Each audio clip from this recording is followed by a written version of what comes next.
Yo, sisimele mamukasei ndanchiteerera live. Zvakawanda zvabatika, zvimwe zvacho takatozvirarama mazviri, but ndichatraya kuisa nyaya yangu sahaidhi, asi handipinde nemo nekuti amai vemwana vanofamba mumastreets zvekudaro. Saka ndiye nchizotya kuti vakazoziva detail rese vanogona kuzoziva kuti ndivo ndindaisa nyaya. Ndinongovaona hatizi hedu mafriends pafacebook, but zvimwe zvinhu ndezvekutraya kuavoida. Saka ndangotega ndichishiya nemi nyaya, handiti mungonzwa munogona kuzotorawo mapointers ekuzoitawo malive nevamwe vanhu along the way. Saka ini ndakadana nemukomana wangu tiri ndine 20 years iye ani 25. Ndobva ndaita opportunity ndichiri kuZimbabwe, ndobva ndaita opportunity yekuenda kuEurope kunoita au pairing. Ndobva ndaenda kuEurope ndakaita au pairing ye3 years. Ndaita au pairing ye3 years kudaro ndakamusiya. Takadanana before ndaita 20, ndandine 17 18 19 20. Takadanana 4 years before. Ndane 20 ndobva ndaita opportunity vanaenda kuEurope kunoita au pairing. Ndakuenda kudaro ndakasiya ndamuti kana ukaona mumwe munhu wekudanana naye wafunga kuti zvedu zvapera, just tell me, nekuti ndiri kuenda for long. Saka akati aiwa iwo ndowandinoda chichi. Takaita long distance relationship. Iye ini ndikaenda ndikandogara 3 years. Iye ndobva asara kuZimbabwe. Tichicommunicata every day, aifona taitaura every day, taitoita kunga vanhu vari kuonana. Saka patime iyoyo ndopaakadanana nemusikana uyu. Ndichizonzwa zvangu musikana uyu anonzi anga aripo kudhara, asi vachiita semabusiness partners. Saka zvadaro mukomana akaroora 2008, ini ndisipo. Ndozvakatozoita kuti ndidzoke, because ndakazodzoka 2009 kutanga kwegore, iye aroora 2008 December. Maplans ekuroora anga aripo, anga suppose kuroora September. Ndobva azoti zvichaita kuti ndiroore September pane zvaitika. Ndakuroora December. Ndikangoti no problem. Ndobva aroora December. Aroora December kudaro ini ndakazodzoka kuAfrica kuZimbabwe muna January. But zvinhu zvangu ndatoshipa kuno Cape Town. Ndakati nekuoma kuri kuita Zimbabwe ka handingadzokere kuzogara muZimbabwe. Ndachikumbira kuti tinotanga upenyu kuSouth Africa. Akati alright. Ndopatakauya kuno, ndopandakasvika kuZimbabwe. Ndobva taonana. Saka munoziva irelationship yekuti 3 years musingaonani, in a way makutanga kudzidzana. Ndobva ndagara kuZimbabwe first week ndiri kumba kwedu. Second week bva tazoorganize day rekuti ndiite ndiperekwe semuroora. Ndaperekwa musi wekuperekwa masikati ndopaakauya akazondiudza kuti ndine mistake yandakaita, ndine munhu wandakamitisa. Ndakabatikana sesimeli, ndakafila kuve betrayed, because dai ndakazviziva ndiri kuEurope handifungo ndaidzoka. Ndobva ndangoti it's okay, but munoziva ngairi okay yekuti ndakuperekwa yekungodaira kuti alright. Ndobva ndaperekwa kumba kwavo. Ndaperekwa kumba kwavo kudaro, hapana munhu akagara neni pasi achindiudza. Ana tete vangu havana nemasisters too, amweni angu hapana akandiudza. Asi ndakaona muroom make mune baby blanket. Ini bva ndapeta baby blanket sebva ndaisa kupi kumba kwaamweni, kubedroom kwaamweni. After 2 days ndakaona radzoserwa mubedroom mangu, bva ndangoiginowa handiti. Saka pandakabvunza kuti saka mwana wachona ari kupi, zvikanzi mwana akaenda namai vake. Ini ndibva ndamuti hauoni here zvakanaka kuti mwana auye kuno kuna mai vacho tionani, nekuti mwana uyu pandaifanira kuroorwa muna September ndopakabarwa mwana uyu. Mwana uyu akabarwa 2008 September musi wa15, ini ndichizoroorwa musi wa27 December. Saka mwana anga ndichizodzoka January, mwana anga anapo 2 months 3 months ikoko, September October November December January anga ane 4 months. Ndikati kuwadi kuti mwana uchi auye tionane namai vachona tizivane, because mangwana mwana achita sei achada kuuya. Zvikanzi mwana iye hasitombori wangu, ende birth handisini ndakatonotora, baba vangu ndovakatozonotora birth nekuti ndikutonetsana namai vavo. Inini ndakamuudza kuti kana nhumbu iri yangu ngaabvise, akaramba. Plus handina kumbodanana naye zvekurara naye, akatoita zvekundirepa taenda kupati. Ndakazongoona ndamuka ndiri magumbeze naye. Ndikati aiwaka whether uri kunyepa kana kuti kutaura chokwadi, iwo wakandiudza kuti wakamitisa. Ndandichida kuti tione mwana nekuti next week tiri kuenda kuCape Town, hatizivi kuti todzoka kuno kurini.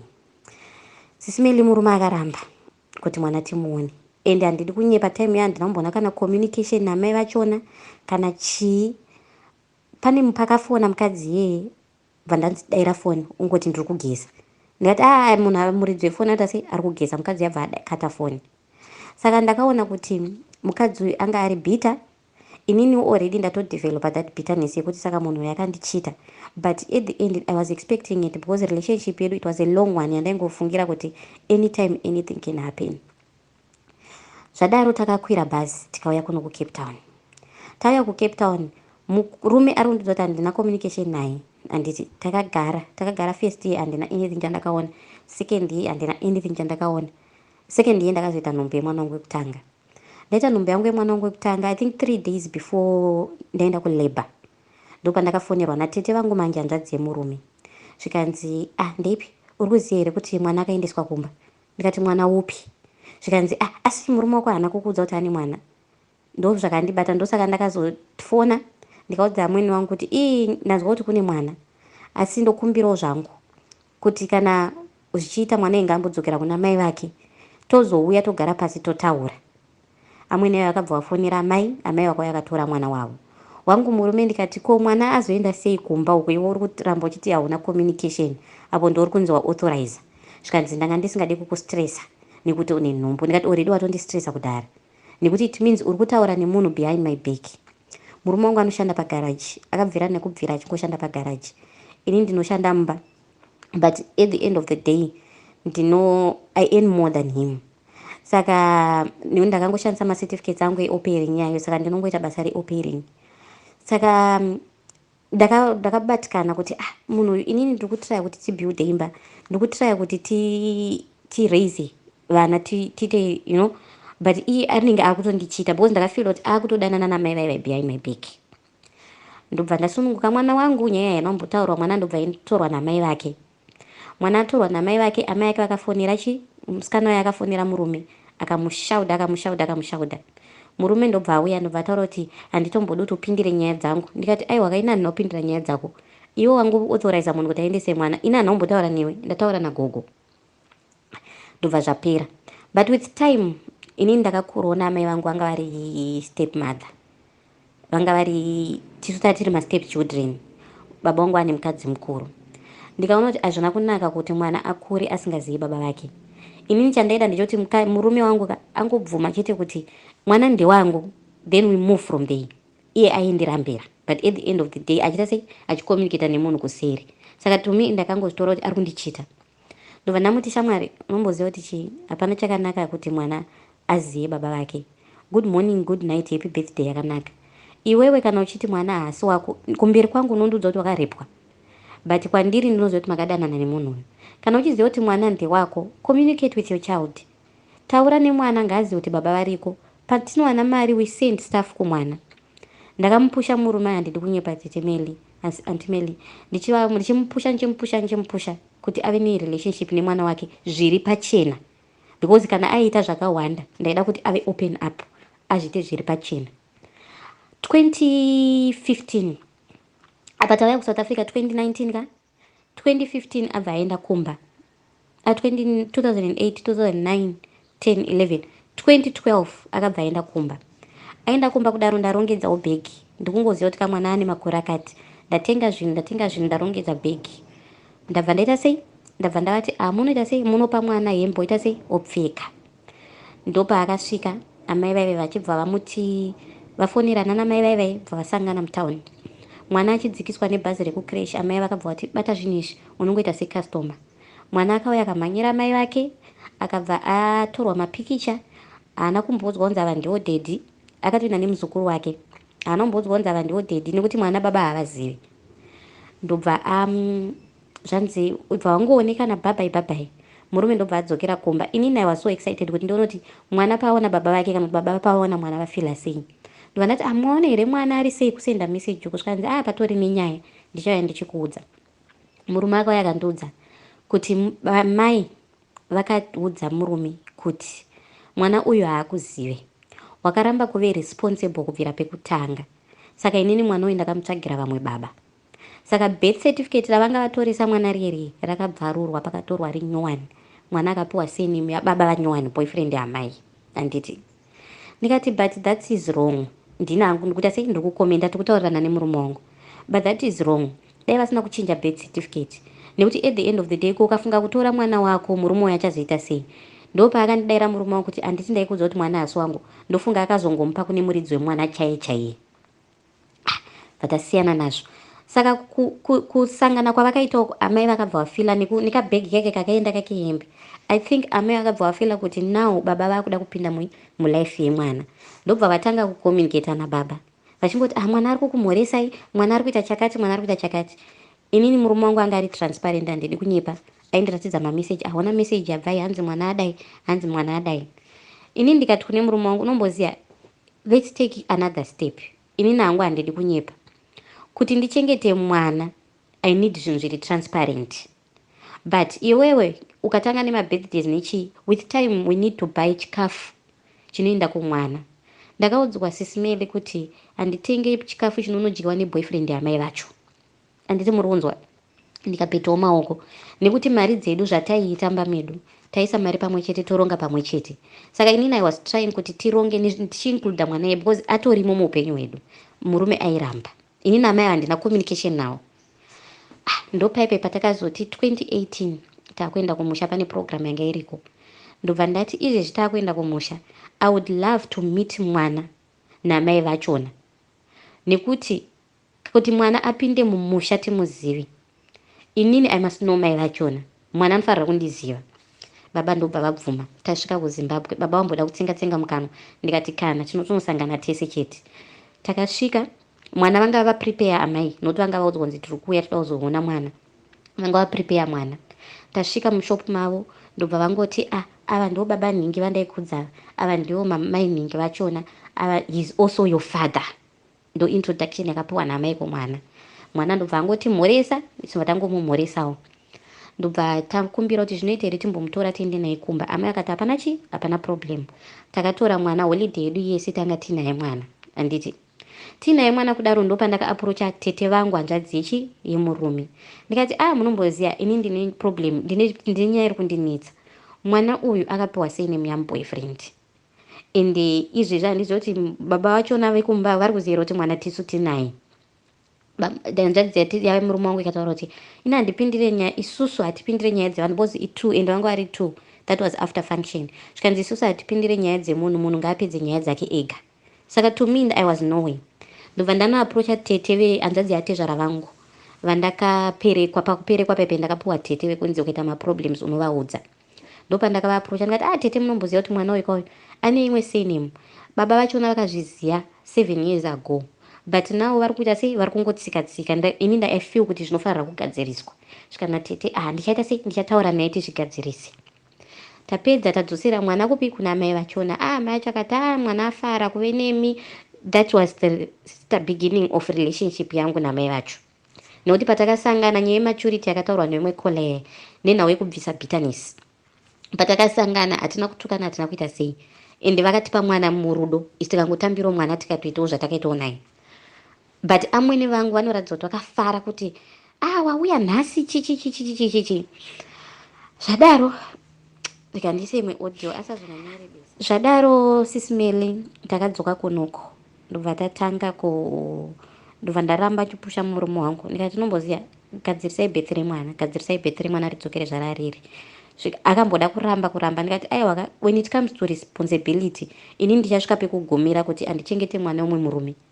Iwewe mwana akauya, kana if you are not sure, tofanira kungoita ma-DNA ndokuzvipedza. But if you know, kwandiri hauna reason yekuramba uchitsika-tsika. Nekuti kana wakandiudza kuti inini, ndopandakamuudza kuti inini mwana wako handirambe, I accept mwana wako because wakamita usati wandiroora. But kundiroora kwawakaita, it means you chose me over mai vake. Ndakaroorwa ndisipo after 2 years tisingaonani, saka it means you chose me over mai vake. Saka inini handina problem nemwana. Saka takazodaro mwana abva achinjwa birth, grade 7, kuti kuze mapepa ake angogara ane birth chairo. Saka ndati taisevha mari pamwe chete. Tichisevha mari pamwe chete kudaro, taiti tikashandisa, tikaita budget yedu, mari inenge yasara tochinja, totenga mayusa, tochengeta. Tichiti hatizoziva kumberi uko tofanira kuzotsvagawo stand yedu, tofanira kuzoitawo sei. Saka let's just save mari iri kuma-US dollars. Pekutanga nyaya yebirth zvakabva zvanzi ndaudzwa namai vacho kuti birth iri kuita mari yakati, saka hazviite kuti ndibva ndamuti handina mari, ndipo ukapa mari iyaya, indobvisa mari ndopa munhu. Saka it became a habit yekuti murume paanenge achida mari anoti ndipe kumadhola. Murume aiti akandipa mari akatambira every week indotambira pamwedzi, every week akatambira zvamunotaura zviizvi zvekuti murume anopowo kake kapocket money chichini. Aiti akatambira ndandine magaba 3 evana because ndine vana 2 vanotera iyeye, then na iye mwana wechi3 anga ari kuZimbabwe. Ndandine magaba 3 every week andapuwa mari nababa wacho ndoisa 100 ndichiti masavings emwana.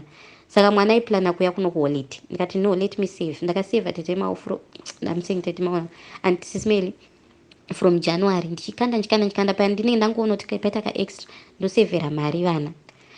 Then mwana abva uya kuholiday yake yekutangisisa yaakatanga kuya achitanga kusangana nevana vangu. Akauya nehanzvadzi yatezvara vangu. Takaita holiday yakanaka. Akasvika akavhura gaba rake, vese vakanguvhurana magaba avo ka1, akaitawo pocket money yake. Takave neholiday yakanaka, maonero angu andakaita. Papasina zvekuti vana vangu kana kuparadzanisa kana chii. But musi wakaenda mwana ndakaita imwe feeling yekuti there's something wrong in this house. Ndaifila kuti there's something wrong in this house, but ndaishaya kupinpointa kuti chii because environment yaita unge iri right, but my gut feeling was telling me something is wrong. Musi waenda mwana natete vachisumuka. Tete vanga vauya nemadhollars, vaishandira NGO kuZimbabwe. Saka vakauya nemadhollars vakati ndipewo maranzi. Madhollars aya ndakamatora ndikaisa pasi pemattress pandavapa maranzi. Musi wavaenda ndikati rega ndibvise madhollars aya pandakaita sei pandakamaisa ndite sei ndimarongedze zvakanaka. Kunosumudza mattress kudai sisimeli ndakasangana handiziva kuti mushonga. First of all mai yacho vaipinda chechi yapapa. Ndakasangana nezvima necklace zvapapa pasi pemattress yangu. Ndikasangana nezvinhu kabhodhoro mune mazita rangu nezita remurume zvazvakanyorwa mukabhodhoro. Ndotenda Mwari murume wangu anga aripo. Ndakabva ndamudedza ndikati zvinhu zvenyu here izvi zvazviri pasi pemattress chaipo kusumudza mubhedha kudai so. Zvikanzi hazvizi zvangu izvi zvabva kupi. Ndikati ndiri kutozviona ipapa ndoda kutora mari iyi rapa iyi. Zvinhu zvechivanhu kana chii. Zvikanzi aiwa hazvisi zvangu. Vandatora picture vandatumira tete. Ndikati tete zvinhu zvenyu here zvamaita sei zvamakanganwa. But tete vangu havapinde chechi yana papa. But pane zvimwe zvimaringi zvinhu zvimabhendi nezvima necklace zvandakaona zvekwachechi yekwapapa handiti. Asi mwana aripo pamba. Holiday atakaita naye 2 weeks. Handina kumuona akapfeka bhendi, handina kumuona akapfeka necklace. Zvokuti ndingafunge kuti zvinhu zvemwana pamwe zvaaviga achitamba. But then fungo yekuviga ndozvazvanzi nemurume wangu pamwe ndezvemwana zvaanga achivigira vamwe. Ndikati aiwaka vana hava nespare yavo, mune mibhedha 2. Ozobva kuspare kwawo ozoya mubedroom mangu kunoisa pasi pemattress pangu achiviga. Ndakabatikana ndikati saka mai ava vari kundirwisa here, ndozvandakangofunga. Saka ini amai ava vari kundirwisa here handichaziva because isusu mumba muno tinopinda chechi dzakudhara idzi mamethodist Roma. Saka nhasi mumba mangu muri kuwanikwa zvinhu zvakadai. Ndakatora zvinhu zvezvi I prayed, ndikaisa salt, I prayed ndikazvipisa. Handina kuda kubvunza mai vaiva ino, ndakafunga kuti vanoti wandinanga uroi kana kuti chii. Ndapisa zvinhu zvezvi ndarongedza. Life went on. Handidi kunyepa. Mwana amai vaiva handina kuda kuvaratidza kuti pane zvinhu zvandaona kana kuti chii. Ivo havana kuda kuacta kana kuti chii. Vangoramba vachingoti mamuka sei? Mwana ari kufara, makaita basa chaiyo. Saka sisimeli ndakungoti ndichipedzisa nyaya izvi. Namai yacho relationship went on. Isusu tinototaura zvaitaurwa nemwe kola kunzi you need to develop relationship na X. Tinotaura handidi kunyepa. I felt like we are becoming more like sisters, but tinotaura zvemwana. Hatitauri zvemurume, hatitauri zvekwandakaroorwa. She confides in me. Nekuti vakandiudza kuti kubvira pakabva mwana kuholiday, it seems like she's close to you. Anenge achitaura kuti ndoda kudzokera kuna mama vangu, imi munondinetsa. Ndikati ko munoita sei mwana? Zvikanzi handidi kunyepa, inini ndinorova.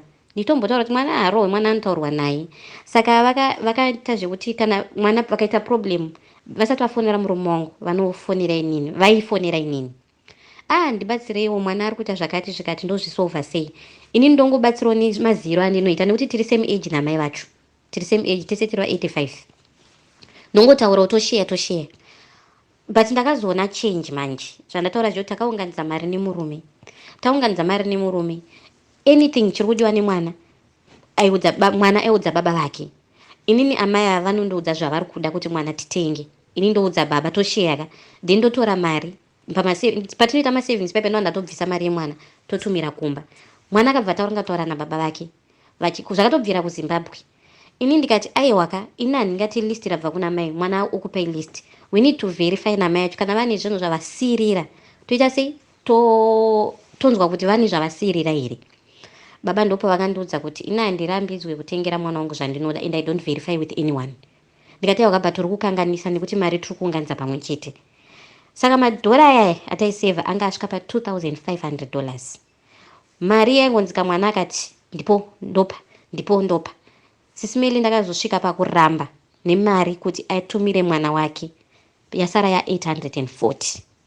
Nekuti mari iya yaindipa weekly munhu anga amira kundipa mari achiti ndine maraundi andiri kutamba, but kuraundi kwekwe akuuye result. Apo mumba inini I cover most of the things nenhayo kuti I know kuti murume wangu salary yake haina kuwanda zvekudaro ende ndiyega mukomana kumba kuna gogo tichitraya kukavhawo semuroro ndiri ndega murora. Saka ndakazoona kuti no pana pataanika kushandisana kakuitika bva ndaramba nemari kudaro. Haana kuzoziva kuti ndopa pakabuda muromo wekuti audi mwana wangu. Ndikati mwari anondipupurira because I've been going out of my way ndichitira mwana wako zvinhu semwana wangu, but nhasi kana wakuti nekuti ndaramba nemari wotanga undidoti handidi mwana wangu, aiwaka ngazvigare zvakadaro, chitora zvauri kuita sei zvauri kuda iwewe. Saka ndopa akaita sei paakabva aignora bva angonyarara, ndopa vakatoresana passport nemwana vachironga. Apa amai vacho havachataura nini manje, havachandipa maupdates or anything. Inini bva ndanyarara bva ndati ndoda kusiya zvakadaro. Ndasiya zvakadaro kudaro mwana akakwira bhazi. Ndakazongozwa kunzi mwana ari kukwira bhazi ari kuuya mangwana kuholiday. Ndikati hapana problem, handirambidzi mwana kuuya. Ndopa akauya apa manje apa for the second time. Ini ndaiti mwana ari kuuya kuholiday. Amai vachona kurongedza bhegi remwana everything, kuronga zvese, she never said a word to me. Vakazondisendera message mwana ambhazi vakati bhizi yacho mwana uyu anenge achingotaura nababa vake vachidii. Saka ipapapa ndachitoshaya time yekukukontaktai, but ndazokuitai next of kin pana bus driver. Ini ndobva ndaudza murume wangu ndikati, vandasendera murume wangu message, mai ava ndina kuvadaira. Ndakatumira murume wangu message ndikati ndokumbirawo musandiite next of kin pazvinhu zvenyu zvamakaronga, can you keep my name out of it. Murume wangu ndopa akasenda message kuti it's not what you think. Amai vagotanga kundifonera ina ndaudaira phone. Ndobva vazosenda message yekuti I'm sorry kana mamuri busy, ndaifunga kuti makaronga zvinhu zvekuti mwana wenyu nemurume wenyu, hanzida hangutaura mazita. Inini ndobva ndaita sei, ndobva handina kuvadaira, ndakanguvablutika vanhu vasiya kadaro. Manheru ndobva ndazoita sei, ndobva ndazosenda message kwavari ndikati I'm sorry I was busy, but ndandisiri busy zvekuvatadza kwapindura. I wanted to find the right words because ndandakagumbuka. Ndabva ndapindura kuti I was busy kubasa, ndatadza kukudairai, asi mwana is welcome. Whether ndaronga nababa kana kuti handina, this is a home, she can come. Vavangoti haura hiti handina kumbozviziva chichi. Saka ndakaona kuti vanhu vakufila guilty pautuhavo vane zvavari kutaurirana, but handinomboita basi nazvo because mwana atova murodika. Mwana ndobva auya, mwana is 14, she's going to be 15 next week. Mwana ndobva auya, mwana auya kudaro. After 2 days amai acho abva vandisendera message, zvinoita here kuti munditorerewo mwana nekuti ini ndoda kuenda kuamerica. Visa rangu riri kubuda musi wa5, vakuti tiri muna April, rikunzi rikubuda musi wa5 May. Saka ndirikuda kuenda. Saka ndachikumbira mundisire mwana nekuti ndikatarisa kuhama dzangu nevanhu hama dzababa wacho dziri kunoka, hapana munhu anokwanisa kusara nemwana wangu, plus mwana wacho ndakataura naye anotoda zveikoko zvisingaite. Ndikati nyaya iyo ndainzwa, but handikwanisi kukudairai ndisati ndagara nababa pasi. Ndobva vati alright. Saka inini murume wangu handina kunomuti ndo zvavataura, ndakangosvika ndikamuti ko iwewe wanga uchiziva sei kuti mwana ari kuuya zvachese, sei wakandiwandisira. Ndopa akatanga kutsenga mukanwa. Ini ndakaona kuti mwana kana mai acho achitoda kuenda kuAmerica zvitori nani mwana wangu yakuno. Ndikati but unoziva kuti ndina kana problem nemwana, chandine problem nacho, chandakabvira ne problem nacho zvinhu zvinoitwa muchihwande. Saka iwewe last time wakandiudza kuti handidi mwana wako, ukatanga kuita zvinhu zvemwana wako wega. Saka mwana kana akuya mumba matakagara munomu uchazozvifambisa sei? Nekuti ini handidi kuti vana vangu vaone kuti there is a difference pakati pavo. Munhu ndopa akangoti ndinoona yekutamba chichi. Mwana ndakatambira sisimeli, mwana tikatsvagira nzvimbo yekuchikoro, mwana akatanga kuenda kuchikoro. Mwana atanga kuenda kuchikoro kudaro, ndini ndakatoti kuna baba wacho ndavatumira message nekuti vakati ndoda kuita sei, ndoda kuunganidza mari yemauniform. Ndikati don't worry, mauniform ndichatenga. Nekuti apa kubvira pandakatora madhola ndikaramba nawo, munhu anga kungoita zvaanoita nemari yake. ini ndangoitawo zvandinoita nemari yangu. Akangobhadhara rent obva atizivi, akangofunga kuti nhasi idyai nenyama, iye vanongonotengawo nyama. Ndikangofungawo kuti vana vangu varikuda zvakati, nekuti akataura pamberi pavazukuru vake kuti mukadzi kana achishanda achitambira mari zvinonetsa, ngavamboita zvavanoda nemari yavo. Saka pavakatotaura mwana paakawanirwa nzvimbo, ndikati don't worry, I'll buy the uniforms. Ndakaenda ndikanotengera mwana mauniform, bhutsu, chichi, zvinhu zvese zvaidiwa kuchikoro zvazviri palist. Bva ndatenga zvinhu bva ndaisa apa. Mwana bva atanga enda kuchikoro. Atanga enda kuchikoro kudaro mwana aibva aita musikanzwa kuchikoro. Ndobva musikanzwa yasovwa yoyo. Saka musikanzwa paya yakasovwa, ndakatora foni yemwana seform of punishment. Ndikamuti ndoda foni yako ubvise password paWhatsApp. Ndoda kuona kuti zvavakomana zvanetsa kuchikoro uko pafoni pako uri kumboita nezvei. Sisimili ndakaona mwana ari kungoita zvavakomana chete kuchikoro. Ndo pane musoro wake ipapo. Mai vachona vakabva vasenda message, vakasenda book rekuti mwana averenge PDF. Ini ndobva ndavadaira nefoni yangu ndati foni yemwana ndinayo. Pane zvakaitika kuchikoro zviri kumbofambirwa nadhedhi vacho, asi foni yemwana ndinayo. Amai acho ndopakataura kuti uyu mwana uyu anonetsa, ndichapedzisira ndamisa kumission school chaiko. Remember mai vari kutaura neni is kind of as a sister. Ndichapedzisira ndamisa kumission school chaiko. Ndikati aiwa musamudaro, kana ari kutokunetsai ngaadzoke kunoko. Ndikati aiwa ikoko haasi kudzoka, achazogara kuno ndo kwaari kuzogara manje. Tiri kungotaura pai. Ndobva baba vacho vazonditi izvoni, mwana andiudza kuti mamutorera foni. Ndikati ndamutorera foni, ende zviri mufoni make hazvina kundifadza. I need to talk to her. Ndopa vakazondifonera ndokubasa zvikanzi ndokumbirawo kana makutaura nemwana muve soft, because andiudza kuti ane zvinhu zvinomunetsa, akatozombobatwa chibharo nehanzvadzi yamai vacho. Ini ndikati aiwa, kana maudzwa nyaya yekubatwa chibharo, it's okay. Inini I'm not going to address nyaya yekubatwa kwake chibharo. I'm going to address nyaya yevakomana vari mufoni nezvaari kuita nefoni yake. Ndo nyaya ndamutorera foni nenawo iri kuchikoro. Kana akuadresei akuudzei nyaya iyi, it's fine. Kana akuda kuzondudza achauya ega. Ndo zvandakataura. Takagara, bva ndaenda kumba, bva ndanotora mwana, bva ndaenda naye kushamwari yangu. Bva tanotaura naye mwana, takaita sort of kumukansela, because ndiri ndega ndakaona kuti andaimbozvigona, ndaitozvigona ita kana hasha.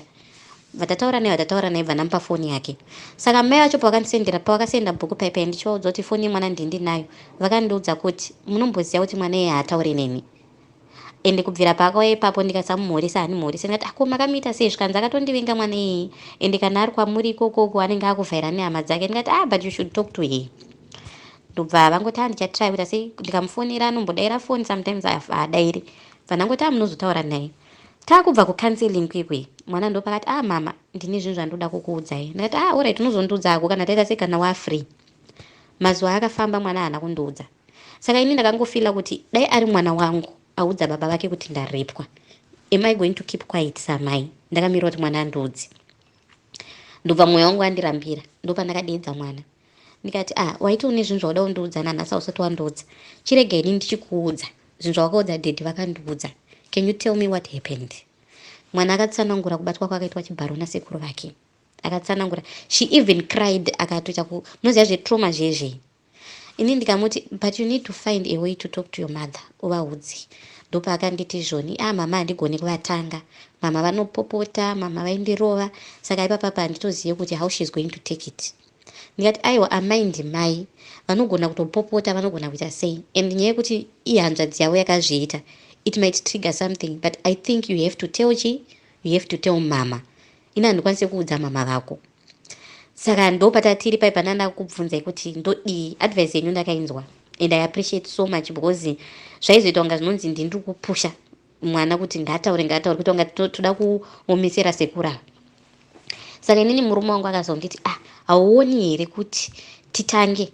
Avakatondiudza murume wangu last week akati hazviite here kuti iwe uudza mai vemwana kuti akatiudza. Ndikatoramba sisimeli, ndakaita kunga zvinonzi ndafemero. Ndikati aiwa hazviite, mwana anofanira kuudza mai vake, ndiye anoziva relationship yake namai vake. Saka mwana akazouya kwandiri last week Friday akati mama ndaaredi kuudza mama, asi zvinoita here kuti mama ndivarekodhi. Ndikati if you feel you want kuti varekodhi you can do that. Zvikanzi munomboziva kuti sei mama vanofunga kuti ndakavavenga, inini namama hatina relationship. Mwana started saying a lot of things about mai vake, but inini samai ndakatomurekodha, but recording yacho ndokuishaya, ndaida kutokutumirai. Ndikamuti do you know kuti as girls you have to be close to mothers, but inini ndaitaurira nhau yake manje kuti kana achida chinhu anoenda kuna baba. but handina kumuudza direct. Ndakangomuti unoziva as girls you need to speak you should close to mothers, you need to sit down, we need to talk chichichichichichi. Ndakatoita conversation naye yakanaka chaizvo. The next thing ndakuona murume wangu akuti ndoda kuzonotengera mwana sketi yekuchikoro. Ndikati sketi yekuchikoro inga masketi anawo 1 zvikanzi anawo ini nakanditaruda sketi. Ndikati wakambondibvunza here inini samai, because nyaya yekuti mwana akataruda chinhu unomhanya iyoyoyo ini ndiri paposition ipi. Zvikanzi kana mwana akumbira, ndopandakazoudza kuti sha ininika kana mwana akumbira kuti ari kuda sketi, iwewo unosuppose kuti enda unoudza mama. Nekuti wangu mwana ndakamutengera masketi muna January ekuchikoro, magrey skets ayaya. Ndobva angopfeka I think 3 weeks ndobva apiwa mauniforms, madresi, nomwe mwana anga akubva pachikoro. Ndobva ati I prefer madresi than maskets. Saka maskets anga achiri manyowani ekuwes chaiyo chaiyo ari mumba. Saka uyu mwana paakauya uyu bva namuti kana uchida sketi handisi kutenga sketi, ndikutenga matrousers ewinter. Maskets ari kukumba anga ari maskets emwana wangu. Ndaonita sei ndaunopfeka. Ndobva ati alright. Saka iye manje ndekuti sketi yayakareba akunoudza dhedhi wake kuti handina sketi, handiti maona. Saka inini pandakazoti ko muri kubva kupi ndasangana naye zvika ndikubva nditenga sketi. Ndati ko sketi yekuchikoro naye 1 mwana bva aramba akanyarara. Inini bva ndenda kuna baba wacho ndakazongovaudza ka 1 sismeli. Ndikati ndokumbirawo, I'm going to say it now and I'm going to say it once and for all. Mwana akauya kwauri achida chinhu ndiwo chagadzirisa relationship yedu. Iwo ukafunga kuti hauna right yekundiudza, wondifunga unotenga, wobva waziya pane mapedzi emwana. Bhurugwa rake raakauya naro richabvaruka, wobva waziya next time akandiudza kuti mama ndoda bhurugwa, ini ndichangomuti enda unoudza dhedhi zvawaida, zvawagara uchiita. Saka for now mwana uyu haasati akuziya mutemo wemba kana kuti maboundaries. Ndokumbirawo akauya achitaura zvinhu zviri unique, muite sei muri fair kwandiri. Pane zvinhu zvinoitwa namai, poitwa zvinhu zvina baba. Kuspoila vana you are allowed, but pane zvinhu zvaunonoti izvi zviri zvinhu zvevanhukadzi, allow me to do that as a mother. Saka ndo patakazogumira ipapo. Sofa hapana, kubvira last week hapana chinhu chinyowani chati chauya. Mai vachona like you said kuti buda mazviri. Nezuro ndakatovasendera message ndichivapa namba dzekuti vakontakte mwana kana abva kutripi. Mukatoona mamessages edu hawi speak totoita kunga mukoma nemunin'ina. Hapana, izvezvi hapasisina bad blood, because amai ava she was bitter pekutanga kana neniwo futi ndanga ndine bitterness. But for me zvangu vakava kuzongondita ndokukumbira uregerero zvinhu zvandaingoita. Vakatotaura vakati I was bitter kubvira kudhara, but ndakaona kuti mwana wangu kana atori kumba kwenyu anotofara than kudarika ari ega. Then imwe problem yandakaona kungoonawo zvangu nemaziso angu kuti sei mwana asina bondi namai vake. Amai ava vanoita zvekuenda kuChina vachinohodha zvinhu, vane mashops muHarare. Amai ava vanozombororwa. History amai ava vanochinja zavarume, maboyfriends, nekuti pamwe vakatombotumira picture yekuti ndaengaja. Murume wangu akasenda message andokumbira kutaura nemwana handizokukanganisira here nemurume wenyu. Zvikanzi hauya ndakasiya uya aida kundidya mari dzangu. Saka chandakazoona manje chinogona chakaafekta mwana kuti handizive. Mwana akagara mumba maipinda ana baba vakasiyana siyana. Then paakazouya apa tichigara naye pasi tichiti mama vari kuti zvino ugare kuno kunobvuma here. One way ndakati hakuno kundo kwandinotoda, handina problem. Mwana akapedzisira kugara nemusikana webasa for the past 3 years. Mwana aigara nasisi nekuti bamai vakamuvha in neboyfriend, bva vatanga kugara nemwana. Mwana bva atadza kugara zvakanaka neboyfriend yamai, ndobva mwana akumbira kudzokera back kumba. Saka aigara nemusikana webasa. Saka mwana anga nesystem yekuti achibva kuchikoro anogumira mutauni osangana namai obva aenda kumba. Ndo relationship yanga iripo. Saka ndakafila kuti mwana ane loneliness. Mai acho vakatozvitaura vakati munomboziva kuti mwana uyu handina bondi naye.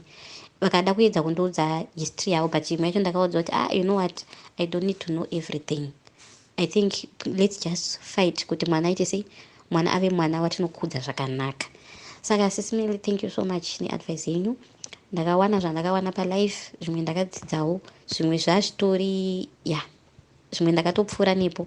Saka just to educate vamwe vanhu ndichatraya kunyora part yezvimwe zvanendisangana nazvo, but ndiri hide. But zvekuti handidi kuti zviexpose, because mai achona vanogona tori follower wenyu zvenyu handitoziva hangu, but mastreets havabvi. Handidi kuti pamwe dzimwe nyaya vazodziona kumastreets ndisati tataura navo direct. Saka thanks so much.